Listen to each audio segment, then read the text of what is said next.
Nick Bosa, who offended many by wearing his Make America Great Again cap on national television, getting attention for that, some supporting him and many others condemning him for the political statement that he made on national TV, the night game there that we had a couple of weeks ago. And now Nick Bosa joining in what I guess is a phenomenon. Do you remember Gangnam Style?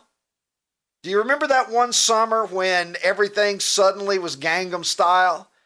The Macarena, if you're a little older, how about going back to the summer of, I don't know, was it 1996?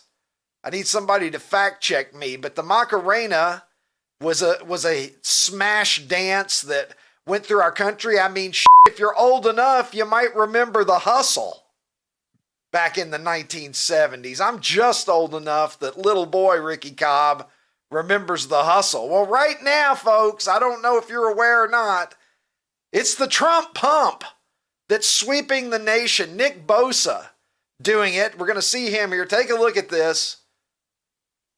All around the country, people are doing, there we see Nick Bosa and the San Francisco 49ers defensive line joining in and doing the Trump pump. Donald Trump has obviously caught wind of Nick Bosa because he, I don't know what they call it when you send a message on Truth Social. It's not a tweet, I can tell you that much. Donald Trump tweeting that, or truthing, maybe they call it truthing. That's what I'm going to call it. Donald Trump truthing that Nick Bosa is a great player, but we see a lot of people engaging in the Trump pump out there in the world, and it's done. We don't have the musical rights to it, but just imagine the YMCA by the Village People playing while that's going on, as Trump likes to do at his campaign rallies. I'm going to go now to the international streaming star from Nashville, Tennessee, Ronnie T-Shirts. Do you find it ironic that Trump gets vilified for being anti a lot of things, and that song YMCA has always had a connotation for promoting certain things, and the fact that he does his Trump pump to that kind of kills that theory a little bit, doesn't it? I suppose. I don't know. Are the Village People upset? You know how there's always some musical artist who complains because Trump is using a song? It feels like that's happened a ton of times. So I don't know if the Village People are upset or not, but yeah, some pretty sick dance moves. I don't know, Ron. Like, I'm 10 years old, so like the Trump pump makes me giggle just because what it looks like. And the word pump. I don't know if you know. Yeah, I don't know if you've noticed what it really looks like, but some of you out there using your imagination, it's I don't know. The 10-year-old in me wants to snicker at the Trump pump, but I don't know, Ron. Have you done it? Have you tried it yet? I have not done the Trump pump. I'm not afraid to do the Trump pump. I just haven't. Yeah, I just haven't felt the opportunity. Yeah. Could we get a little Trump pump from you? Do do do do do do do do do do do. All right, that was good. I don't know. Oh, look at that. Yeah, that's nice. Ron, take a look at the county by county voting. Elon Musk, we're still wrapping up this election. Trump is pumping, and a lot of people are upset. A lot of people are happy. I don't know. The country isn't burning, though, which I will say I was wrong about that. I was wrong. Yeah, we haven't seen some of the doom and gloom that was being predicted, but take a look at that. That is the United States by county, I believe there. And you can see that it was certainly a red wave by county. Now, of course, this doesn't take population into account. Some of those blue counties there in California, in New York, in Texas, and the Rust Belt states and so forth are high population areas. But clearly, the Democratic influence there was very urban centered, as you would expect. some of those states that are big and red, there's 37 people and 42 cows, but still, it's pretty impactful visual. Let's take a look here. Elon Musk tweeted that. He's tweeting other things, you might be aware. Elon Musk tweeting about voter ID and which states were carried by each candidate, cross-referenced with which states mandate voter ID and which states do not. And you can see here that the no ID states, Harris did very, very well. And in the voter ID states, Trump dominated. So if you take a look at this, you can see that there is some correlation here. I mean, she won a couple of states, it looks like, where ID was required. 84% of Americans support voter ID, Ron. So my question for you is, who are the 16 that don't? Why wouldn't the Democrats want to do something popular? Because it's what they do, man. I don't know. I just. What's the incentive to not have voter ID? Logically speaking, Ron, what is the incentive to not do it? 84% of Americans want it. It seems on its face to make sense. Why would you possibly be against it? Well, we know why. I mean, it's pretty obvious. You want people voting that aren't supposed to be voting. Am I wrong? I don't understand why, if you think that Trump is literally Hitler, which is what they said to us over and over again. He is a fascist. He is the most extreme since Hitler. He will put people in internment camps. He will break up families. You were talking about Whoopi Goldberg saying that he would break up interracial couples. All of this wild stuff that various people have said about Donald Trump, and yet we're supposed to believe at the same time the Democrats don't think that Hitler would cheat. Isn't that interesting? They don't think that Hitler would cheat, though. Hitler too draws the line at cheating.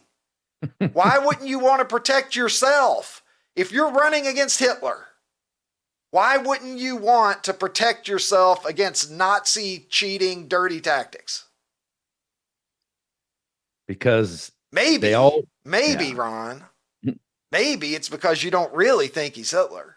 Yeah, you don't really think that that's going to happen. Maybe they do really think he's Hitler, but they think that they need to pump the voter rolls full of suspicious voters in order to win, Ron, is another theory. Hey, so speaking of Elon, did you see the interview he did with Tucker Carlson talking about the Amish vote? I did not. Although I saw some interviews with Amish voters in Pennsylvania.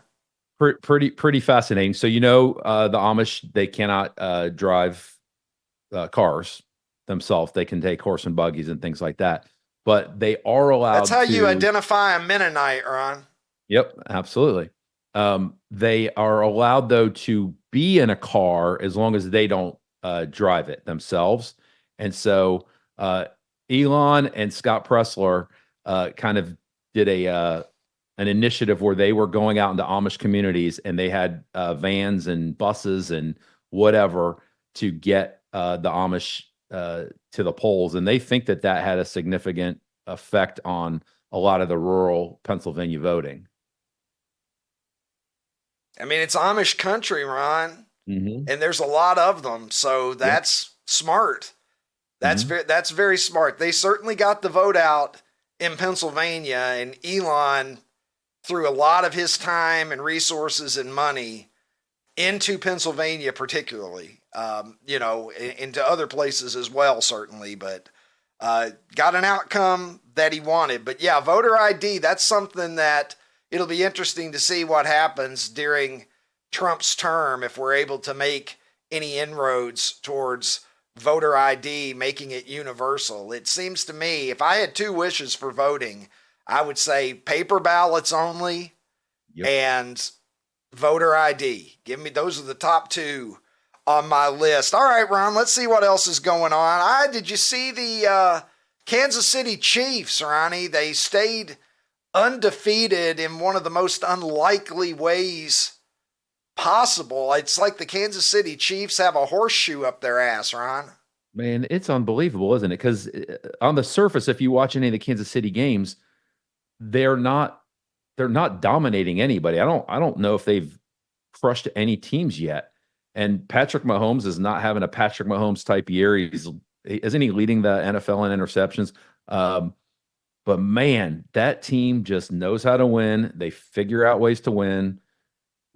Sometimes it's not stars. It's not, Chris Jones or Kelsey or Patrick Mahomes doing it. It's some guy on special teams blocking a field goal. But man, this team knows how to win, don't they? They have won one game by more than 10 points. Okay. And they won that one by 13. They haven't won a game by 2 touchdowns this year, but just win, baby. Yeah, I suppose is what it boils down to, but they went 11-6 last year and then went on and won the Super Bowl. So they're certainly ahead of that pace, but I think their record is a little bit misleading. That's not a juggernaut of a team. I mean, they're really, really good, but they're not going to make anybody forget the 2007 New England Patriots in terms of domination, but they're over halfway now? Is that 9-0? So yes. Yeah, they're 9-0. Yeah, so they're over halfway to the perfect season. So speaking Gotta of, give them that. So speaking of records, is it me or is the NFL kind of not as exciting to watch right now? Something's going on. We have so many teams, especially in the AFC, that have 2 and 3 victories right now. These games are, I mean, the Vikings game yesterday was 12-7. I mean, borderline unwatchable. Like the past couple of years, I was all in on the NFL and I was excited to watch it every Sunday. And now it's just kind of like, I don't know. You seeing it? I don't mind a good slog once in a while. I like a good 12-7 game now and then. I don't know, man, but just the fact that there's so many teams in the AFC with not just losing records, but like 2 and 3 wins, 9 games in. I think there's like 6 or 7 teams in the AFC that have that record. Well, look, all I know is I'm done with the Jets. Well, so I'm done with the Jets. Yeah, the Jets are done with the Jets. I keep betting on the Jets in our NFL picks because I keep thinking, okay, they're at least like a 500-ish team. And Aaron Rodgers is going to have 5 touchdown passes one of these weeks. And they're going to kick it into gear and they're going to win 4 out of 5. And it's just not happening. It'll probably start next week now that I'm swearing them off. But anyway, I'm done with the Jets. Aaron Rodgers, I think the decline is on his. If you look at his stats from 2022 and this year, obviously sandwiching the Achilles year where he lost the entire season, all but for one series. I think Rodgers is declining. His interception rate is up. His passer rating is down. Obviously, it's not just an Aaron Rodgers problem, but I think the elite days are over. Megyn Kelly has been on fire the past few weeks. Is it just me, Ron? Or is Megyn Kelly I'm a big Megyn Kelly fan for a lot of reasons. Megyn Kelly has no fucks to give lately. Oh, it's like whatever she had where she was just holding back a little bit, she just took the filter off and is just pissed off Megyn Kelly now, and I'm here for it. I got to tell you, man, when I see an attractive woman and she is an attractive woman, I think that's not my objective opinion. I think it is a subjective opinion. She is attractive. But when an attractive woman has the confidence to just say whatever the fuck she wants, it just takes it to a whole new level of attractiveness for me. and she is on fire right now. Well, then buckle up, Ron, because we've got some Megyn Kelly sound here. She's talking about feminism and the problem that she has with feminism, at least as it's practiced by those on the left. I can totally relate.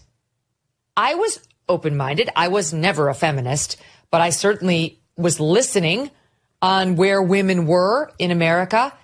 And then your absolute insanity radicalized me the other way, to stand up against you, to fight you with everything I have, because you're destructive and you're deeply, deeply wrong. And my standing up for female empowerment, which I've done my entire life, does not require me to shit all over American men. I'm sorry.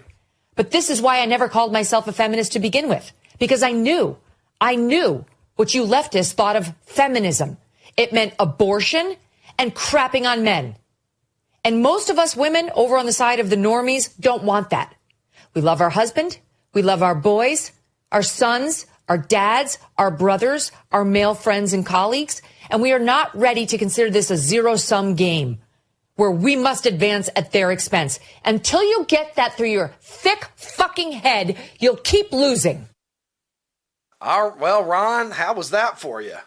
That was hot, Ricky.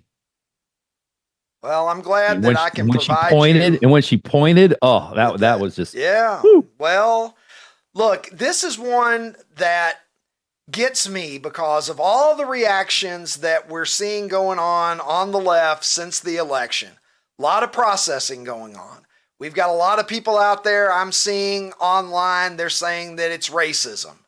That is the real reason. Don Lemon has some idiotic tweet up where he's basically proposing that it's really just racism. I've heard various others on the left saying this. You couldn't possibly have voted for this guy because they presumably believe that he is some sort of fascist dictator, and they can't imagine that anyone would possibly vote for him for any reason other than to keep the woman of color from being elected.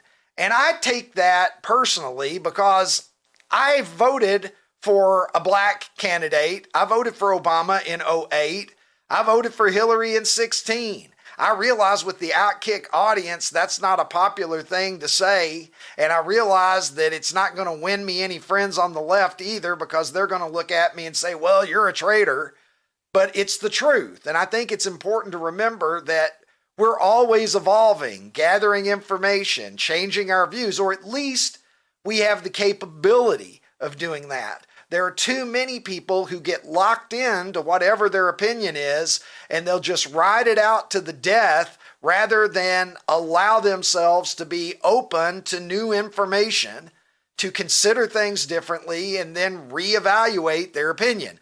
But here's what I'll say, whether you're with me in my political views, against me in my political views, I have voted for a black candidate and I have voted for a woman. I have put my money where my mouth is. So you can't look at me and say that I didn't vote for Kamala Harris because she's a woman or because she's a person of color, because I have done both in the past and I will again in the future if it's the right candidate. And I think I speak for the vast majority of people who weren't having what the Democrats were selling, Ronnie. I want to know something, man. Why are these dumbasses on the left just keep doubling down on the bullshit rhetoric that got them a massive L in this last election? You think that they would see, like, it's so blatantly obvious that the American public was tired of their bullshit, and they just keep doubling down with the same stuff. Like, do they not have consultants that are in their ear going, stop, okay, it's over. You didn't win. You tried. It's over. Now let's do this. And we can slowly maybe work ourselves back into people voting for us, but they just keep doubling down. They're so stupid. Too much momentum, Ron. It's going to take a while. When the car, you know how when they have drag races, that parachute comes out? Yeah. It helps the car slow down. They're still at the phase where they may not have a parachute. And so the car's going to go for a while. The switch doesn't just flip. They have been so invested in this bullshit. They have been so wrapped up in pushing these narratives. They have felt that they've had the wind at their sails for a long time to tell everybody else how they have to think and what they have to believe. And if you don't think those things and if you don't believe those things, you're a bad person. And they're not going to just be able to stop on a dime. I do think in the coming months, you're going to start seeing more people wise up. And then just from a strategic standpoint, they're going to have to go back to the drawing board because you're already in the minority. If you want to continue to attack the character and integrity and dignity of the people who just came together to create a coalition that beat you, you can do that, but it would be very, very, very counterproductive and stupid. And so if they do that, they have nobody to blame but themselves if they dig the hole further, because all it's going to do is turn more people off, and it's going to create a greater coalition that is against them. Well, Ricky, the other thing with what's going on right with them is, let's say that Trump actually ends up being, which I believe he's going to be because he did it already, he's going to be a good president. He's not going to break up interracial marriages, and he's not going to do all these horrible things. Women are still going to be able to vote. And all this just made up fantasy stuff that the left had been pushing. It never happens. And they keep saying it. All these people are going to look and like, wait a second, you've been saying this for, now you're going on 6 years and it didn't happen. They're just not going to believe him anymore. Like, these people are just not smart, Ricky. Look, we live in one of the most advantaged countries in the world, if not the most advantaged. Women have every right that you could think of. I understand that the abortion issue is a problem with a lot of people. I personally am pro-choice, so I get that concern. But again, abortion is readily available in the United States. Worst case scenario, you get in a car or you buy a plane ticket. I understand that that's maybe not ideal in some people's eyes, but other than that, and look, Kamala Harris wasn't going to change that, by the way. There was nothing that was materially going to affect the status of abortion in this country with this election. Kamala Harris couldn't have done anything about it. This is decided Supreme Court law. There's nothing that was going to happen with that. So you tell me, I don't know where the rights are. I've got 5 girls. I care about them more than anything on this planet. I would do anything for those 5 daughters of mine. And if I was at all concerned that their rights were going to be diminished with a Trump presidency, I certainly would say so right here and now on this show. But I don't see it. It's just another illusion that has been used to scare people and frighten people. And hopefully, as the next 4 years develop, some people who are so concerned on the left about this idea that women are going to lose rights will see that it just simply isn't going to be the case. Let's take a look at what I'm tweeting, Ronnie, shall we? Over at Super 70 Sports on X, where I do what I do. Never miss forearm day. Not my avatar, anyway. Here's one for you, Ron, and this one is pretty universally relatable to anybody who's over about the age of 40, I would say, and who grew up being an NFL fan. I dare you to not hear Pat Summerall, easy for me to say, I dare you not to hear Pat Summerall reading this graphic in your mind right now. Ron, do you want to tell people how it would be said? Yeah, or I do you can't want do me it. to? I want you to do it. All right. Well, Pat Summerall would probably be like, tonight on CBS.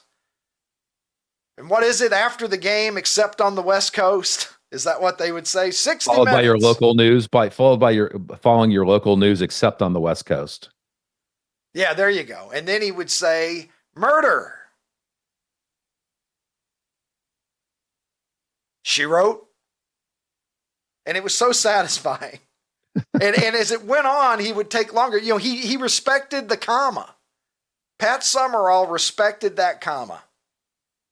And so as it became a thing, he would wait longer and longer. And it just became this just little unspoken Easter egg that you got at the end of every Summerall and Madden broadcast. So, dude, do you realize we used to live in a world where when that afternoon game was over, it was over. Like football was done for the day. Like over. Like so what 6:45, 7:00, we were done with football for the day. And now we've got that standalone Sunday night game. Man, I can't believe we lived that way. She wrote. Sorry, I was still waiting. I just let you say all of that. And I came back to it. I don't know, Tim, am I doing another tweet? I know you told me something. I didn't hear you. There we go. This one. I tweeted this the other day, Ron. I said, name a city that exceeded expectations upon your first visit. And my vote was Pittsburgh. There have been a lot of cities that I've gone to that have exceeded expectations. I knew that PNC Park would be great, Ron, and it is. It's easily one of the top 3, I would say, ballparks, 3 or 4 that I've ever been to. But Pittsburgh itself is also pretty fucking great. Have you ever been to Pittsburgh? You know what? I have, and Pittsburgh is really cool. It had such a great kind of, what's the word I'm looking for? Renaissance. I have not been to this place. I really want to go. I want to go to the Andy Warhol Museum. They've got some just amazing kind of hearty Midwestern restaurants. Permani Brothers. Have you ever had a Permani Brothers sandwich? I have not.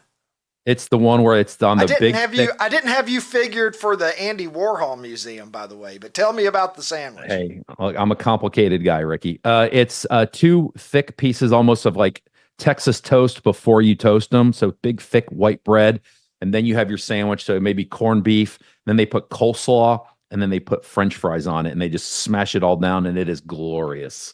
It was like a glorious. You lost me sandwich. at coleslaw. You don't have to put coleslaw on it. You don't have to put coleslaw. All right. Well then. All right. So well, then you didn't ask. You didn't ask, but I'm going to tell you, and I will not let you vacation shame me. So my answer to that question, 2 years ago, we went to Mexico City, and everybody, all my friends, probably you included, would text me and were like, "The cartel get you yet?" Mexico City is probably one of the safest, cleanest cities I've ever been to in my life. I absolutely love Mexico City. And it's like a 2.5-hour flight from Houston.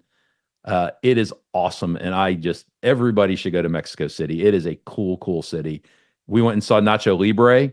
I remember, I think I texted you pictures that night. My favorite memory, Ron, is you sending me updates from the Lucha Libre. You didn't go see Nacho Libre. You went and saw Lucha Libre. And you were saying like, dude, this is real. And I'm like, bro, it's not real. Calm down. Calm down a little bit. You were insisting. I was caught up, man. I was caught up. Yeah, you were caught up. So, Ronnie, we've been following this San Jose State transgender volleyball player story pretty closely over the course of this season. And further developments happening here. I believe that we've got some footage, a conflict between a fan and security. If we have that, let's take a look. You know our rights. Trying to stop my First Amendment right. Yeah. I will. Goodbye, sir. I will. Goodbye, sir. When was the first warning? When was the first warning?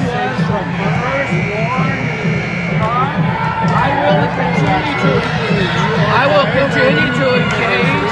No, I'm not invited. No. And you're a coward. You are a huge coward because you will not protect women. So there were some fans there. This is at San Diego State where this is taking place, playing, of course, San Jose State, which has Blair Fleming, the transgender player. And some folks showing up. I'm told that the crowd was larger than average. This is like normally I think they draw about 100 fans for these games. They apparently had what is being characterized as maybe about 3 times that many. And some of them were there speaking out on behalf of women in sports, saying that this isn't fair. And the gentleman in the white t-shirt was among those that was saying things like that. And the other guy was a security person who was sent up there to talk to him. And the guy in white was just saying to him over and over again that he has a right to free speech. And ultimately, I believe the security guy stood down. So here's my question is, I mean, I don't know if you actually do, and correct me if I'm wrong, fact check me. You can't just say whatever you want. Like, they could have you leave. Like, you just can't go in there and say whatever you want.